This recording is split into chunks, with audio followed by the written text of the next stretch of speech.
Hi. Hello, hello. How's it going? Good, trying to figure out all this technology. My old ass.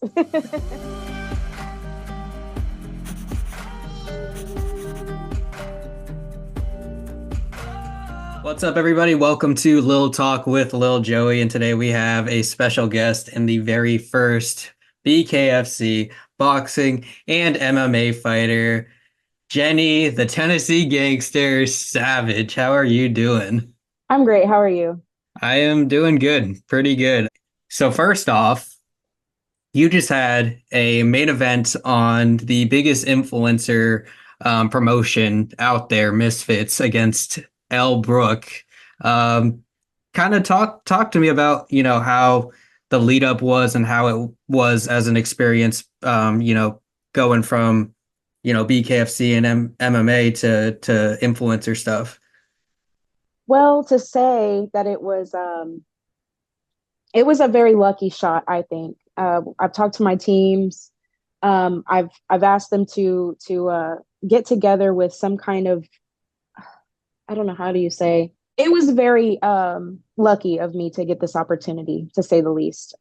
Like I said, I got to have the opportunity to do the bare knuckle fighting championships, which led to this opportunity of meeting Anthony Taylor through one of my coaches.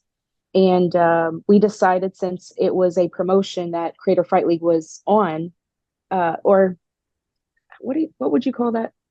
I guess a promoter in the state of Tennessee put on the show. So Yeah. I've gotten this opportunity, and it was awesome. Yeah, I know. I remember because I had a few talks with Anthony about getting some of my fighters on there. But I remember hearing that you were going to be on that card, and I was just like, "Let's go, let's go. We get some real good fights." And that fight was an entertaining fight. We got to see you kind of, at least for me, it was the first time seeing you in boxing gloves and kind of seeing that kind of side of your fighting. So, how did it feel in that fight on CFL, kind of going from bare knuckle to like with gloves? It wasn't much of a difference. I mean, it did feel heavier in the hands. 16-ounce gloves are a lot heavier than wearing nothing. But I felt like myself. I feel like boxing is really my craft as far as martial arts. I started as a jujitsu wrestler, but that doesn't pay my bills, and it's not as satisfying as hitting someone in the face. So, to finally have the ability, and not only to fight in my own state, was a dream come true. And I feel like I'm on the right path to, I guess, beginning my true journey as a boxer rather than a bare knuckle fighter, which is short lived, and a mixed martial artist that I feel, again, it's not as a big opportunity for women in my weight division to compete in MMA. So yeah, I feel at home in boxing, and I'm super grateful that I had that opportunity. It's an investment, but it's a great investment. Obviously, we've seen where it led me. So yeah. Speaking of, is this going to be like your path now? Is like BKFC and like maybe even MMA kind of off the table now, or is it more so like maybe it's a maybe? I actually enjoy international fights now that I've gotten my first taste of blood over there.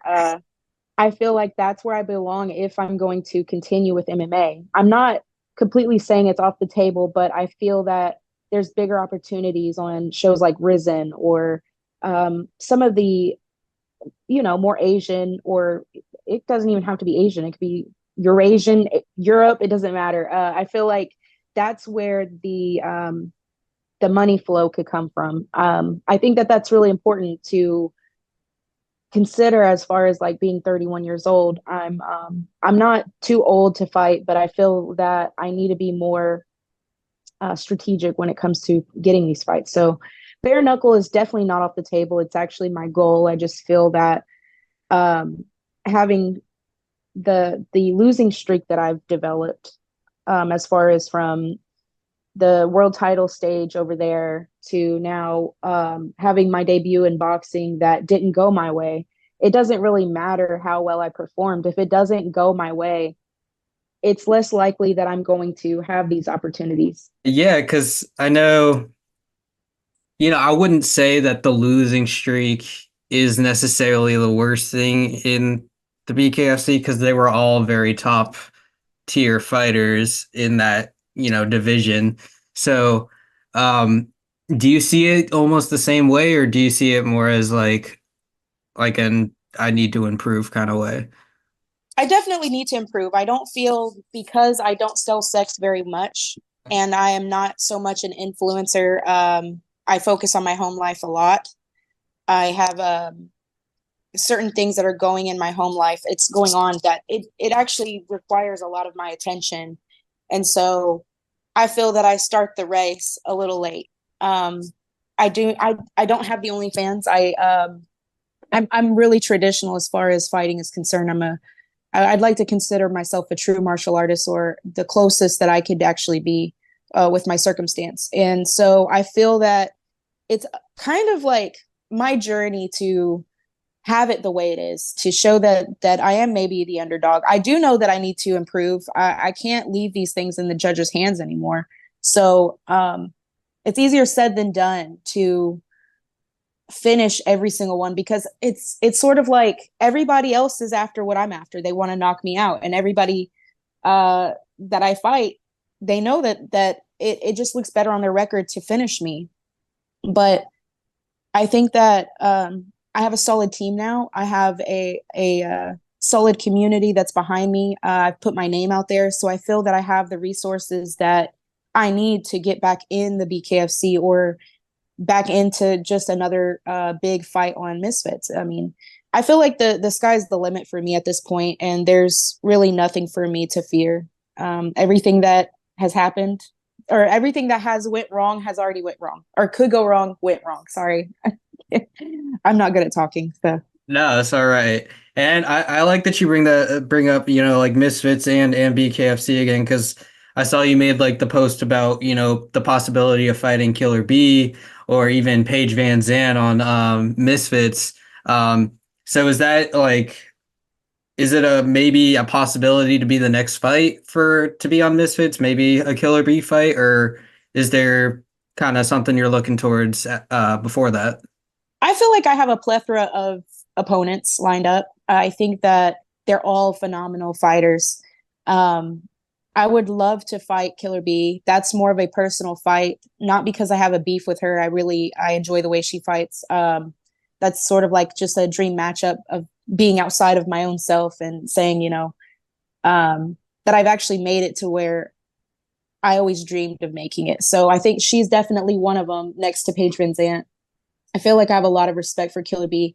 I used to have some respect for Paige Van Zandt, but she's behaved really sporadically. She's just all over the place, and I don't know if you've seen some of the Q&As that I've answered, but one of them was what's up with Paige Van Zandt. And the funny thing is that we have a little bit of history, nothing really significant, but on the backstage you could see that I actually was going to fight her. It didn't go my way. It went to Britain Hart. Britain Hart kind of like caused a big scene. She hates my guts. It's all good. Um, but she ended up making it more about her, and it went into that direction, which led Paige Van Zandt to lose and then have to fight another big fight against Rachel Ostovich that also didn't go her way. So I think that I would have to increase my value or um, just create that little bit of interest to make her want to fight me because I really just don't see it happening unless it's already written in contract. Everything is to be in her favor. She is the cash cow. So I'm not sure. That's just more of a wishful thinking kind of fight. But I do know that Elle is interested in a rematch.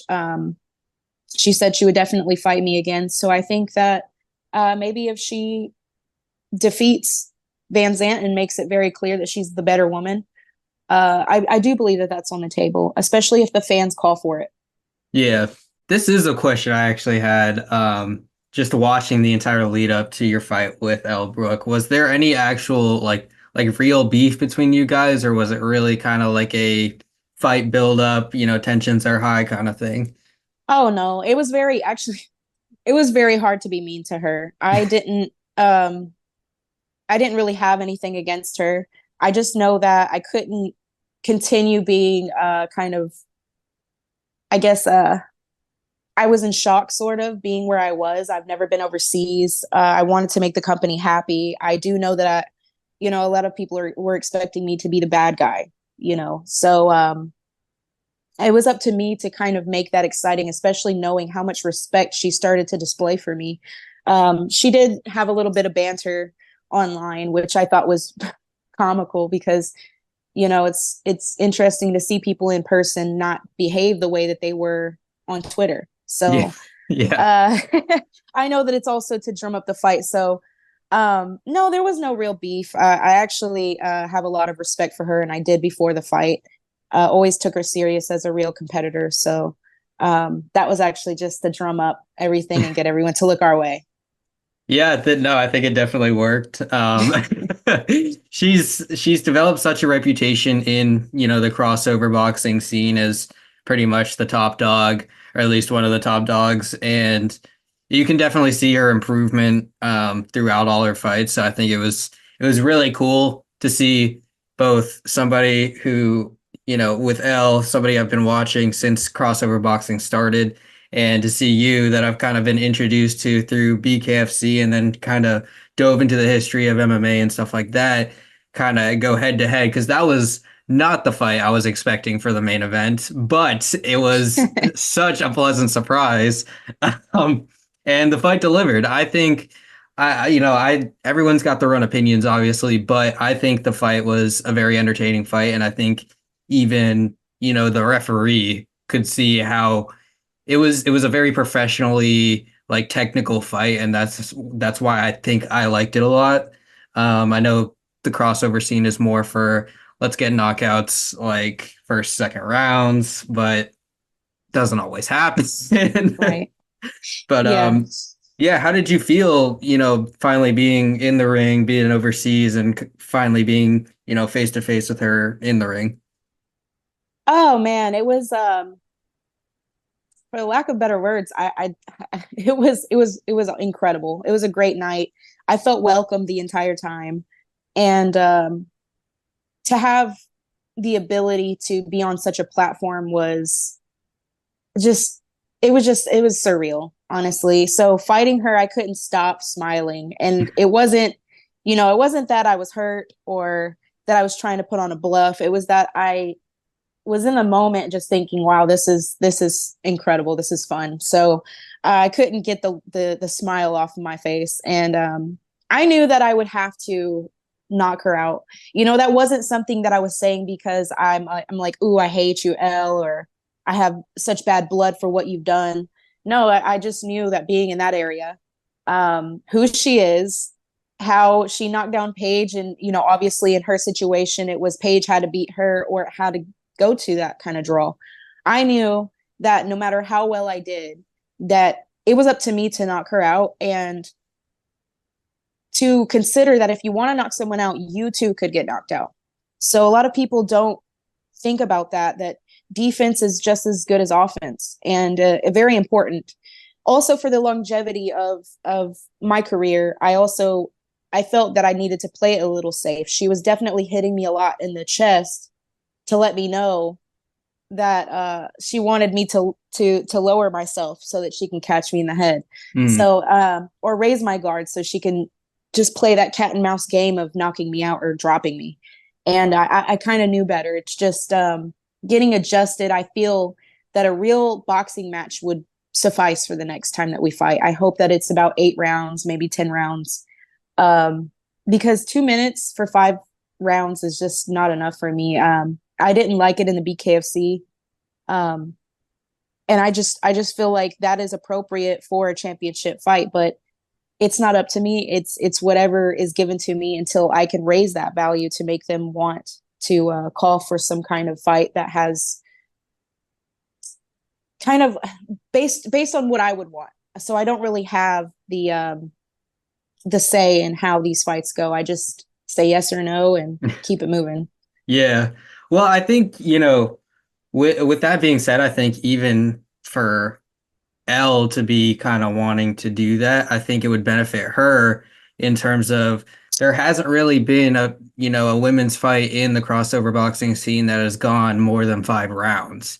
So I think it would be good for credibility as well for her to have like an 8 round fight. Like we're just getting in the Misfits Qatar card, we're getting a 8 round main event fight. So yeah, hoping we'll see. But I mean, it's cool to see that they're starting to branch out to those longer rounds and maybe even longer minutes. But going back to the BKFC, was there a certain fight that you had that meant more than the others? Yes, my world title fight against Britain Hart meant everything to me. It was interesting to see how it all worked out. Um, for that particular fight, I felt like I was in the best shape that I could have been in.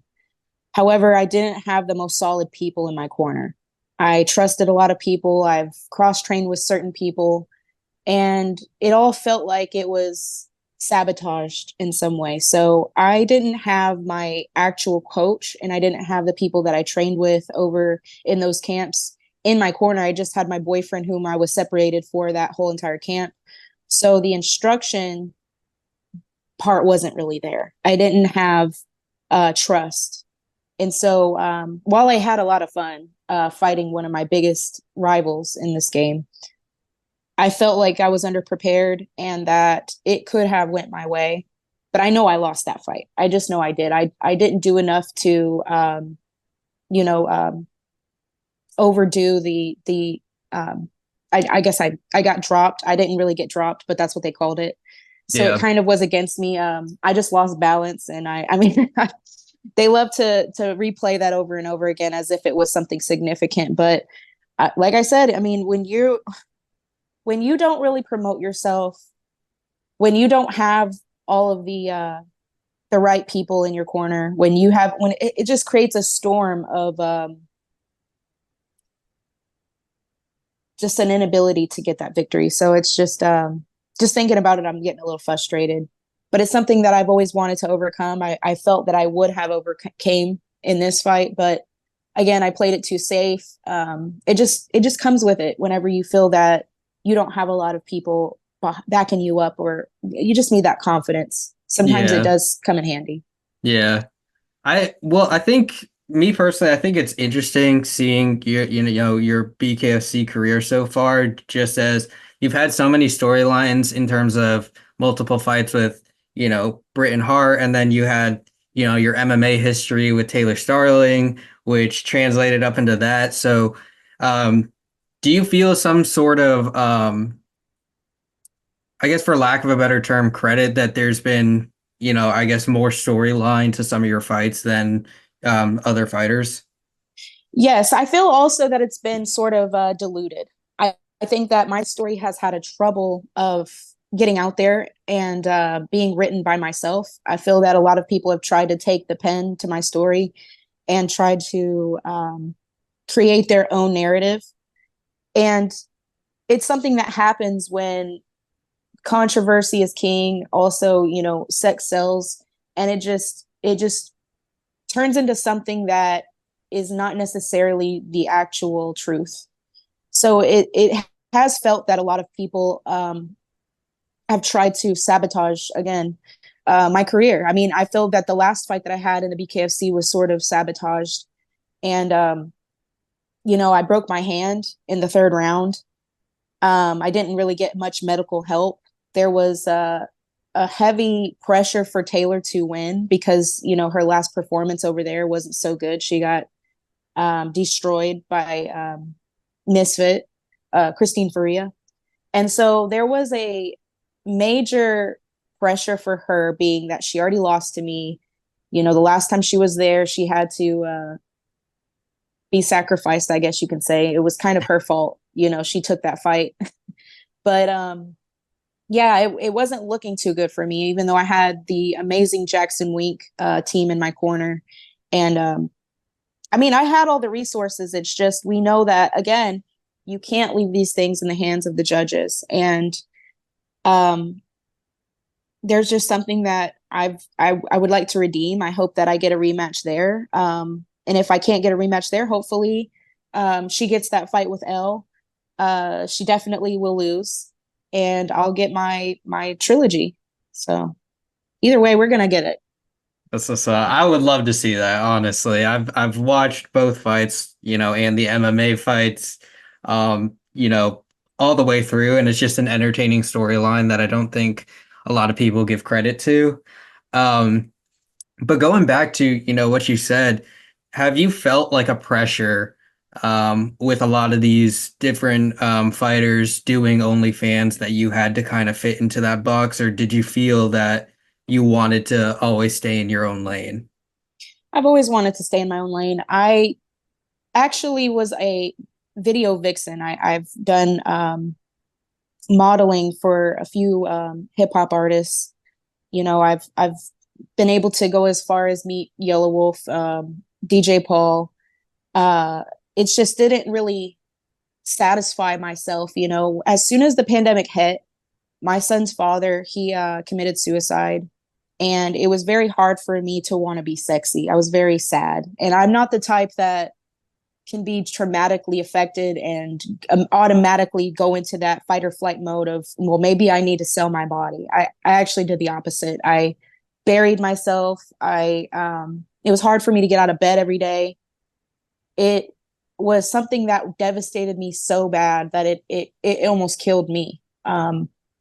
But luckily, looking at my child and seeing him need me more than ever, it gave me the feeling that I had to display a woman that I would want to see my child kind of look for in another woman. These traits are something that mold and build our kids. And I mean, no shade to anybody that chooses to be a sex worker or to just go that route. But that's just not it's not for me, especially being that I started my career struggling. And I feel that if I wasn't going to become a stripper or go down that route in the beginning, I don't feel that that is something that I'm going to go back on now and say, you know what, maybe I was wrong. Maybe I had it all wrong this whole time. So I want to be a role model of what to do, what not to do, but in a way that doesn't involve having to sell out or to sell yourself short, because I just feel that money, sure, it's important, but I feel like integrity, your story, the path that you're taking, it's all more valuable in the end. Whether or not I make it, I know that I'm going to be able to give a path for others to maybe trailblaze, if not follow, so that they don't have to have that as their only option of income. It's just what I wanted to do for my son so that he can work on his own mental health and know that he could fight through whatever he has to, and he doesn't have to settle for something he didn't envision for himself when he first started, whatever he wants to do. Yeah. I I do want to say, my condolences. I know the date was pretty close recently. And obviously I don't know. I don't know the feeling of going through something like that, but I do know the feeling of losing someone. So the fact that you're, here still fighting, still at, the level that you are, it's inspiring. So I really think that's awesome. Yeah, no doubt. I appreciate that. It's something that is kind of misunderstood. Being the person that has actually went there, I had my son at such a young age, and it was something that I knew that I live with every single day, that I could play a part of maybe pushing somebody to be sad, and I never wanted to be that way. I always want to kind of consider the impressions that I leave on everybody. And I don't feel as though I pushed my son's father to anything that led to his demise, but I do feel like I could play a better part in pushing people to something that brings out the best in them. And that's pretty much what I try to live with every single day, is what I could leave behind for others to want to see within themselves, what special things that they have and what could lead to a better future for them. I love that. And me personally, I am inspired by you. I think, you being, your authentic self has kind of given me, a sort of, because I've played, the different roles in doing all this content. I've tried being someone I'm really not, and just seeing people like you that are themselves. It's awesome to see, and I think that's one of the reasons I've gravitated towards watching a lot of you and your fights. So I appreciate that, and I just want to say thank you.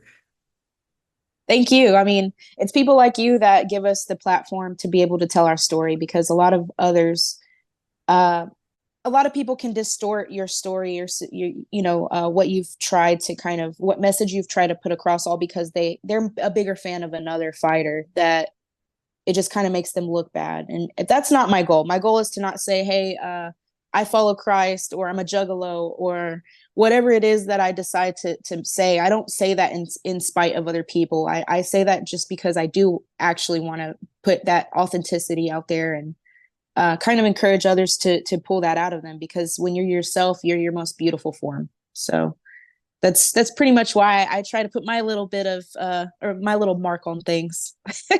Yeah, no, and even your fight, the weigh-in outfits and stuff like that. You had the I can't remember the anime's name, but A Sailor Moon. yes, the Yeah. Sailor Moon outfit. You had the insane clown posse kind of get up. It was awesome. That's something I really thought was really cool. Because you see, a lot of these creators will just come up in either just regular clothes or lingerie or whatever it is, and I love that you kind of put your own spin on things. It was cool. It was really cool to see. Thank you. Yeah, I love Violent J. I love Sailor Moon. These are all traits of my own childhood that has pushed me to be a stronger person. Sailor Moon is like the strongest character they say in anime. Could be male, female. It's a toss up, I guess, among fans. But she has been a huge inspiration because every time you see her, it's like, how could she be the strongest when she's always getting beat up or she's always in like a bad situation and it seems like she didn't win. But in the end, if you watch Sailor Moon fully, you'll see why she's the strongest. And then Violent J, of the ICP, he has been a huge inspiration as far as his music. He's a storyteller. Um, I love that he raps against like child molesters, people who hurt women. He's a all around great character. So on the surface, and when you hear some of their music, a lot of people get turned off, but they don't really listen to the words or they don't listen to the stories throughout all of the Joker's cards. And as somebody that grew up on ICP, I always felt that that is like where I can express myself the most. Wearing face paint and just rapping along with other juggalos and hanging out with the juggalos. They're some of the most nicest people on this earth. So yeah. Woo woo. Well, speaking of that, you were at the festival, you fought there too. Like, how was that experience? God, that was so fun. Being at the gathering of the juggalos, that was actually my first time there. I actually went to a couple of their concerts, but that was the first time I ever been to a gathering. And to be one of two of the first female fighters to grace the ring over there was just surreal. I can't believe it. It's like a childhood dream come true to be able to put on a show for the homies, the juggalos. It was just something that I've always wanted to do even before I knew I wanted to be a fighter. I did want to do pro wrestling, so the next best thing, because I couldn't do a pro wrestling I couldn't do a match. I had to figure out how I could get on to an exhibition or a shoot fight. So I'm hoping that I could be back on. I want to continue with my pro wrestling career and or begin it, I guess. I'm having my first match October 27th, I believe, in Yeah. Clarksville, Tennessee. So we'll see where that goes, and because it's a whole nother beast of a combat sport. Oh That yeah. yeah, it's not underestimating. What am I saying? I am so bad with my words today. Like No, these you're all words are good. kicking my ass. I'm running on like 4 hours of sleep, so you're good. Yeah. Yeah, I haven't talked in like since the fights. So, I guess I'm struggling with my speech, so. I mean, pro wrestling, that's like I think it's had like a resurgence recently, especially with the WWE and then also AEW and a lot of these smaller kind of promotions for that. So is that something you've always kind of been into? Oh yes. Well, my partner, Adrian Thomas, he's actually the reason why I've gotten into the pro wrestling scene. I've always wanted to just be an enhancement to his career, honestly. I believe that he's the greatest wrestler I've ever seen. And I've been to a lot of these shows. I've seen a lot of WWE, and I feel that it's his time, man. He should have been on TNA, AEW, WWE. He needs to be scouted. Hey, if you know anybody, let him know. Hey, watch Adrian Thomas. He's very talented and underestimated. Underestimated. There goes that word again. I'm getting my ass kicked by these words. Ooh, I said underestimated. Yeah, that's true. He's underestimated. Well, there's a clip right there. We might be able to start tagging WWE, AEW. There Yeah. you go. But yeah, I mean, I think, especially with people I've talked to around, just the crossover scene, the combat sports scene, I think everyone's pretty excited to see you back in the ring or even the BKFC ring or even MMA or wrestling, whatever it may be. I think people really did, resonate with you and gravitate towards you, which I think is really cool because we do get a lot of people in our community that are very critical of, having, Misfits specifically platform a lot of the OnlyFans girls instead of, other creators and fighters and stuff like that. So I think that's also one of the reasons that they gravitated towards you is because of that and because of your uniqueness in a way. So I think, in hindsight, I think there's a really big future there, besides just the combat sports.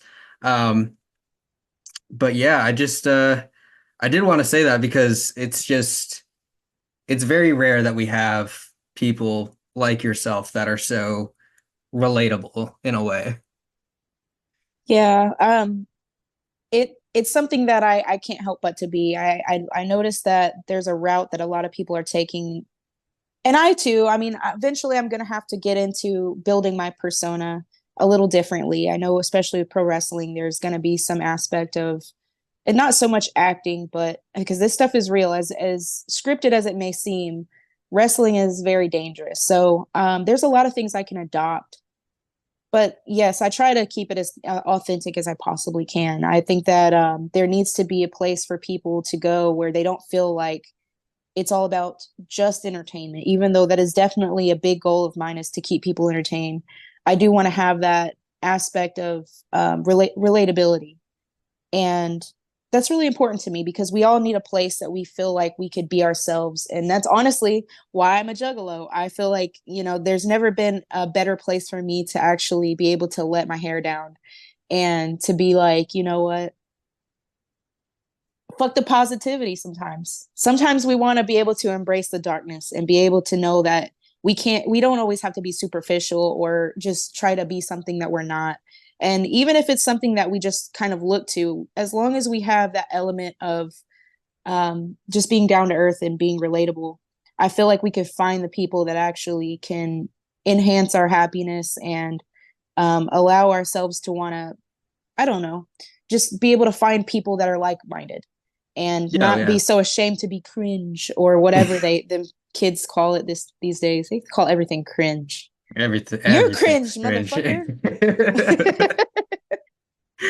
Well, I actually did want to ask you this. Jenny Savage, where did the Savage part come from? Like, is there an origin of it? Yes, it actually came from the Macho Man Randy Savage, and it was a name given to me. Me and my partner, we were in the car one day, and I called him the Ultimate Warrior, and that I'm Randy Savage from an awesome song or album, I guess you can say, from Starlito and Dawn Trip over here in Tennessee. So we kind of ran with it, and it's just kind of been sort of like a running joke of, my moniker. No, I like that. I like that. Yeah, I think because I had people, questioning like why is her name not written Jenny Savage on the press conference thing or like all that different stuff, and I was like, I don't know. I don't know Jennifer Clausius. That is my government. We don't go by those names over here. Yeah. It's like, dang, why not call everyone else their real name?